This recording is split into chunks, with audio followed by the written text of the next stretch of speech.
Magaling, magaling ang isip mo, tol. Mauna tol, ha? Jackie boy tayo. Okay. 1, 2, Teka na. 3. Yeah. One, one, two. 1, 2, 3.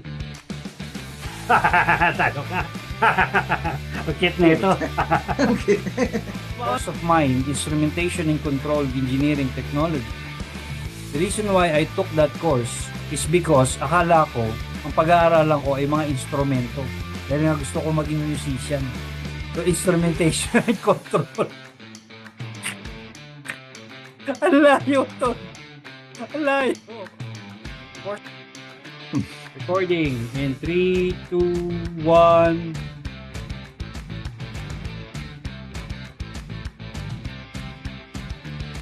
Good day, good afternoon, good evening, good morning sa mga katol natin dyan. Welcome na naman po sa panibagong episode. Ako si King Portik. Ako naman si Drew.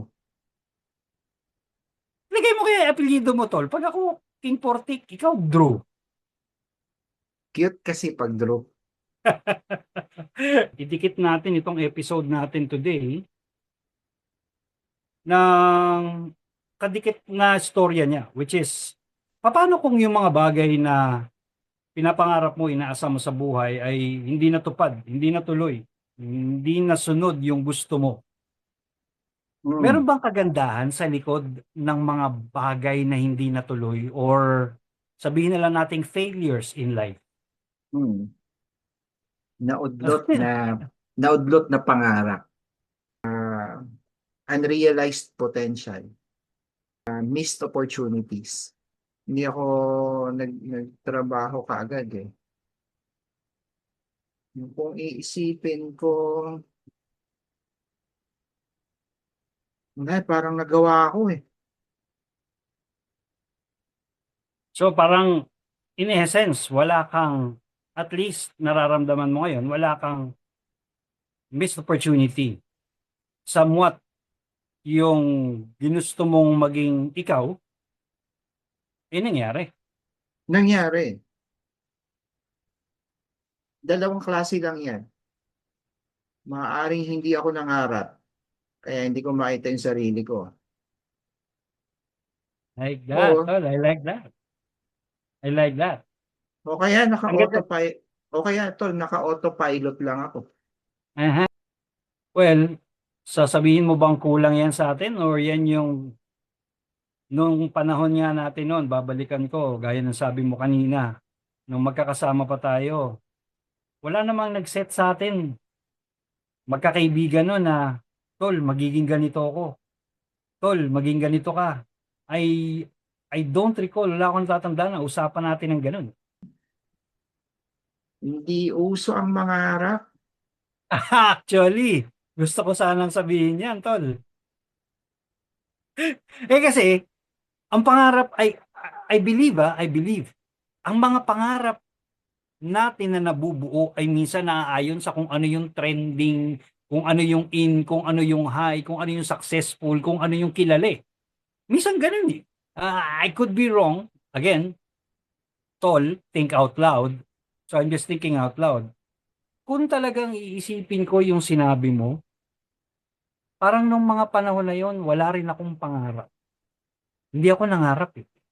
Hindi tayo Somewhat seryoso way lang. lang ako tol eh. Hindi eh. Hindi. No, hindi tayo seryoso nun eh. Oo.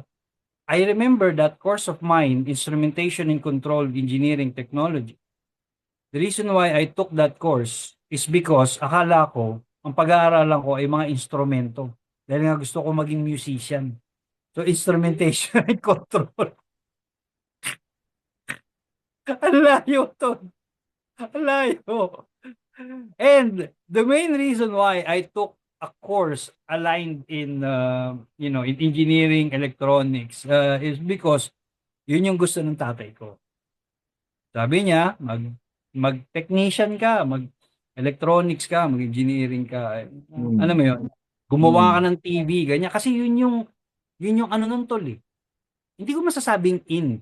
Pero yun yung pagkakaalam namin sa circle of friends ng airpat ko Mm. Yun yung kanilang way of living. Mm.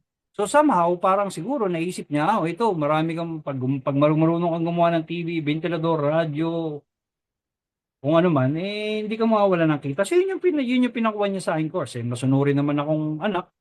At least gawa ni tatay, kaya ka nagkaroon ng direksyon. O salamat ka. Somehow, tol. Maganda yan, ha? Ang ganda ng pagkakabanggit mo na yan na ang pangarap pwede maging direction sa buhay. Oo, kaso nga lang, pagka hindi ka pa mature, hindi mo talaga siya maiisip eh. Sa tingin mo, may mga tao ba na meron silang missed opportunities? Income-wise na lang and opportunity-wise, siyempre, may pagkakaiba eh. So there are definitely missed opportunities. Education pa lang yung pinag-uusapan natin. Iba pa yung love life. Siyempre, missed opportunity. Alay mo ba, yung first love mo, baka pwede mong tawagin missed opportunity. Pwede. Di ba? Oo, pwede. Meron kang the one that got away. Yun! Ito, Yung makikimillennials tayo, Totga, the one that Mm-mm. got away. The one that I've got been away. hearing that a lot, but I truly believe na, at least in a relationship, the one that got away, siguro it was never meant to be.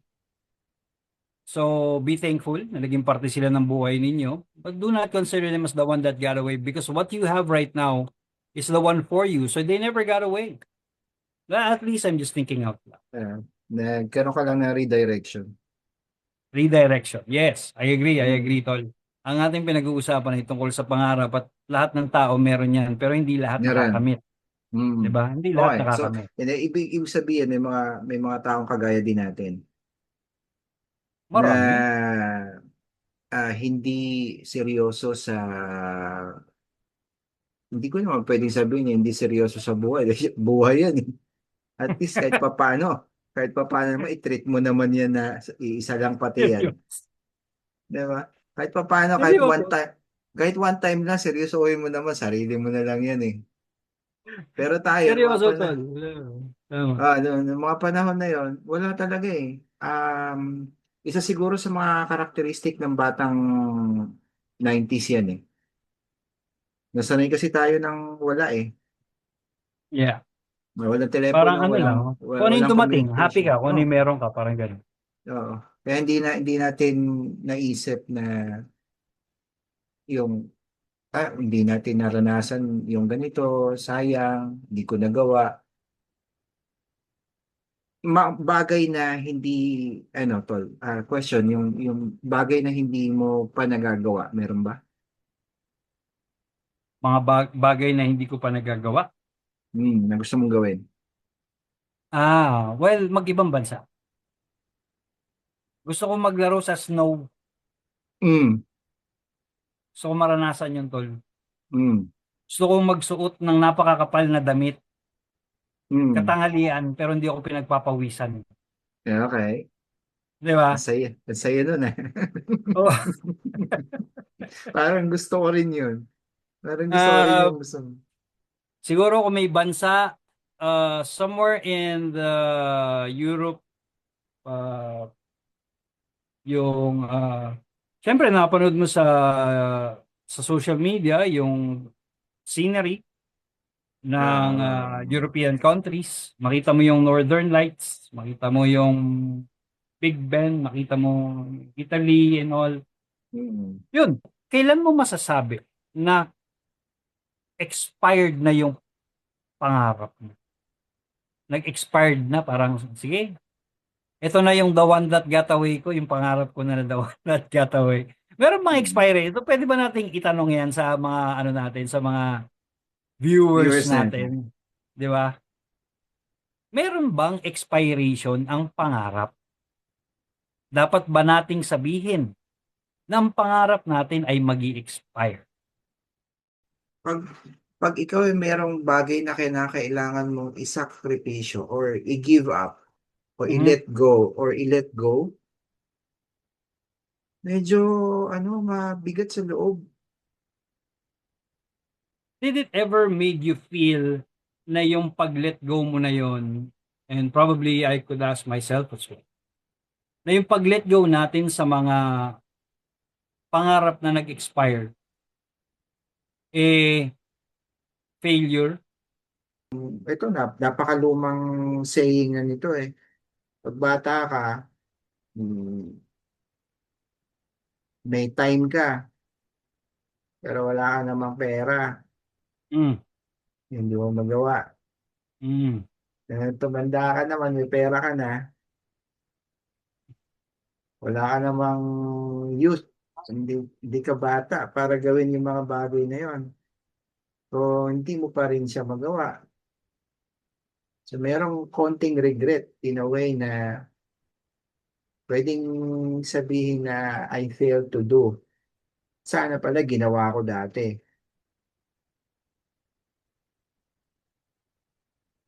Ako, tol, I agree that at some point, I can call it a failure, but siguro I can also call it as a growth. May learning din ako nakuha. Just like you. Um, Siyempre,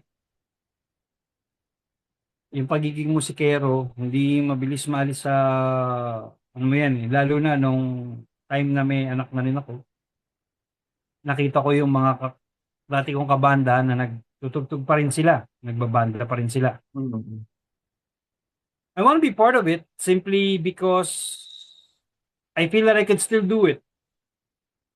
mm, Pero gaya ng naging desisyon mo, pinili mong maging, responsible father, responsible husband. I did the same. I hope I was.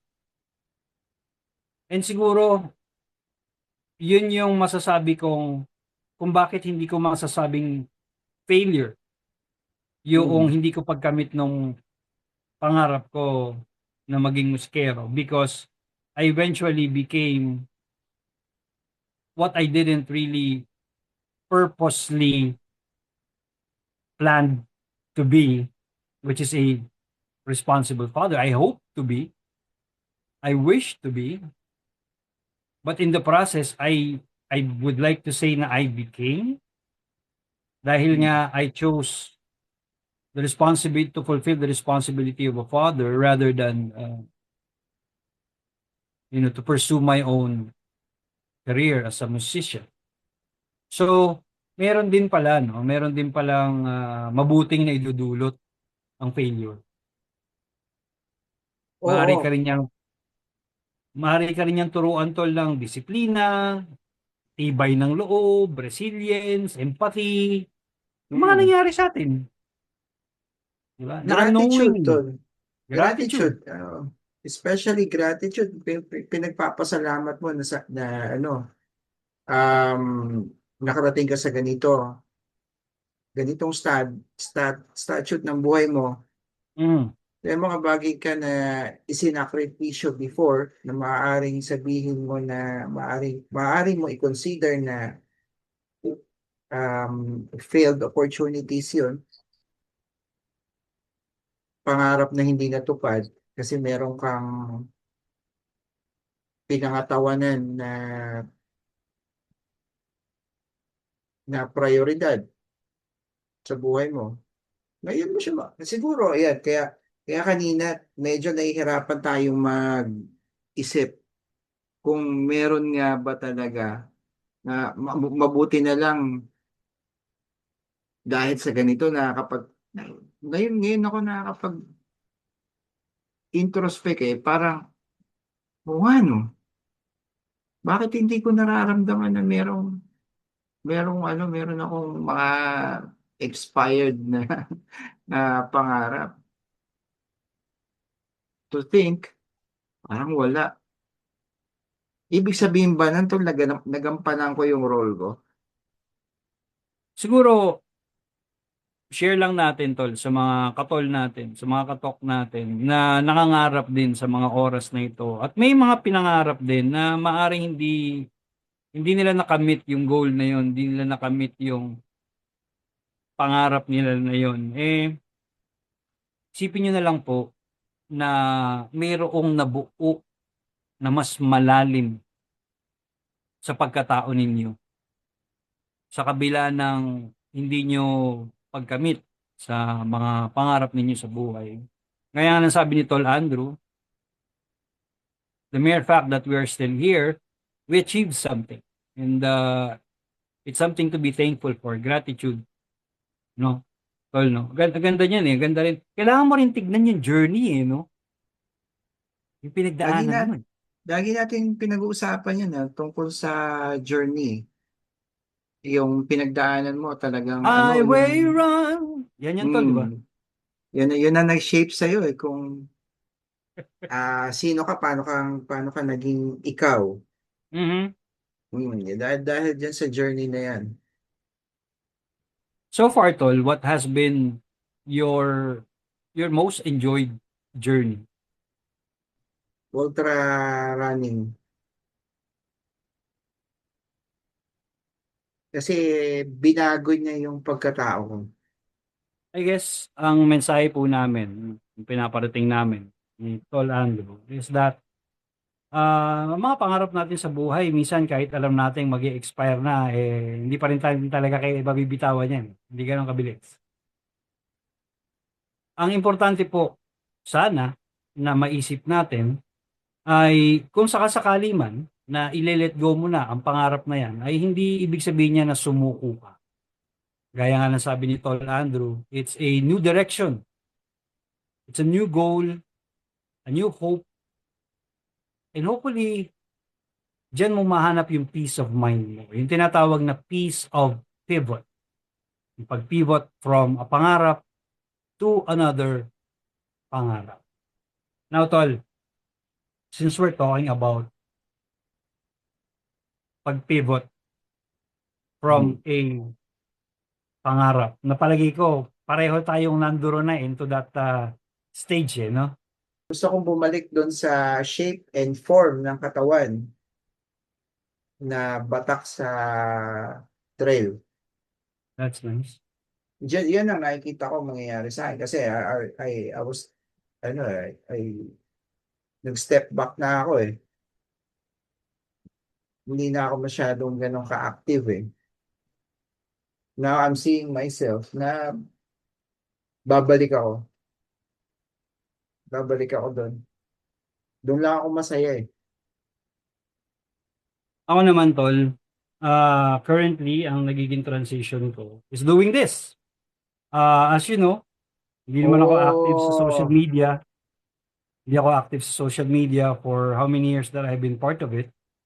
Um, I'm not staying away from it, but I try not to be so much involved in it. But kung napapansin mo, recent months, I have been more putting myself out in the open. And kasi, Tol, ay um, yung aking purpose din at ang aking pangarap, eh, syempre, makapag makatulong to educate and help develop other people. And I've seen that social media can do that. So, currently, yan yung journey ko. Yan yung pivot hmm. ko ngayon. Yan yung panibagong direction ko when I would really fully give up fulfilling my goal. Lagay ko, ang transition ko rin siguro yan na din. Ito din, I wish one of our podcast is may matouch na tao, makapagpabago ng takbo ng isip niya, at may makuhang yung maging inspirasyon ka sa kanya. Yun ang gusto ko mangyari. Yun ang transition na. Kaya lagi kong kinukulit kita. Tol, ano, pag sinabi mo, ano, mamaya, okay, go, tara. Ito na yun, ito. Ito yung mga pangarap na hindi mo kailangan mag-pivot from eh. Ano yan? Ito yung mga pangarap na masasabi mong hindi mo man siya parating nakakamit pero dumarating yung tamang panahon, tamang oras eh. Mm. I thought for a while you guys got away. But, thanks to, of course, the technology right now, Mm. thanks to still the relationship that we have, we're still together. We're still, well, not physically, but at least in mind and spirit, di ba? We're physically. We are connected. Uh, Kahit gaano kalayo man. And isa yan sa mga pangarap na somehow natupad sa akin, tol. Mm. Connected pa rin ako sa inyo. Meron pa rin akong mga taong matatawag kong kaibigan, katol. Yeah. Na sana po Ito. sa mga nanonood sa atin, not all, hindi lahat ng pangarap kailangan material. Pangarap, minsan ang pangarap simple, may makasama ka lang sa buhay. Kaibigan, kamag-anak, mahal sa buhay. At yan ang pinakamadali pong matupad. Alam mo tol, from what I will from what I have heard from you, ang takeaway ko sa napag-usapan natin ito, hindi lahat ng pangarap natin natutuloy. Hindi lahat ng pangarap natin natutuloy sa kabiguan. Mm. Ah, Correct. Tama. kasi pag naudlot po yan, hindi ibig sabihin hindi na mangyayari. Sabi mo nga tol, delayed lang. Denial is different from being delayed. Baka delay lang, Mm. hindi naman denial. Mm. Sa At akin, ganyan. sige tol, Ah, sa, sa akin, ganyan din. Minsan, may mga bagay na hindi ka aware na ikaw ay nangangarap pala na parang wala lang sa'yo. May mga, hindi ka nag-iisa. Kagaya namin ni Tolging, kung sa tingin mo nag-fail ka sa mga pangarap mo, huwag kang mag-alala. Kasi kahit kami, di rin naman namin naisip yan eh. Ang tumawid lang kami, sinalubong namin yung challenges sa buhay. Ang natatandaan ko, nag-fail din ako na palpak yung desisyon. Kasi hindi naman lahat ng, hindi araw-araw birthday mo eh. Sabi nga, di ba? Pag minsan may sablay talaga. Hindi pag sumablay, tayo, ganyan lang talaga ang buhay. Hindi ka lang isa. Kaya, sabi mo nga tol, sabi mo nga may mga pangarap na hindi talaga mabubuo pero bubuo sa pagkatao mo. mm, mm, Alam mo tol, ang sarap mangarap. I guess yan ang minsan dahilan kung bakit tayo gumigising, kung bakit tayo bumabangon. Pero pakatandaan din natin mga katol na hindi lahat ng pangarap natin ay natutupad. Pero lahat ng pangarap natin ay nagiging dahilan at nagiging tulong para kung maging sino man tayo ngayon. I hope ito pong episode na ito ay nakatulong sa inyo to realize that minsan akala mo wala kang pangarap pero meron pala. Minsan mm, akala mo mawawala na rin yung pangarap mo pero magantay ka lang. mm. At minsan, yung pangarap mo na hindi natuloy, antayin mo lang, darating din yan sa Hindi, tamang panahon. hindi mo alam, happy ka pala. At yun ang, I guess, pinapangarap nating lahat, ang maging happy. Mm, correct. Tol, maraming salamat sa oras mo ngayon. Gaya po sa mga nanonood natin, Katol, Katok, thank you for tuning in to episode 5 of Tol Talks, wherein we talked about pangarap. Naway magsilbi po itong source ng inyong magiging pangarap. Ako po si King Fortit. Ako naman po si Drew at kami po ang... Hindi, joke lang. Tall Talks. Tall Tall, Talks! So, saan tayo appear tayo. pupunta? Pero muna tayo. Appear. Appear. Dahil, tol. Appear. Ayos. Alright. Nice seeing you. God Nasa paano? bless. Dito na ako? Dito. Dito ako. Ako, dito ako. Alam ko Siya, yung sige. exit ko. Ako, dito ako. Ha? Sige na. Coming soon, episode 6. Episode 6. Kita-kita tayo. Bye, Kita-kita. guys. Bye, guys. Bye.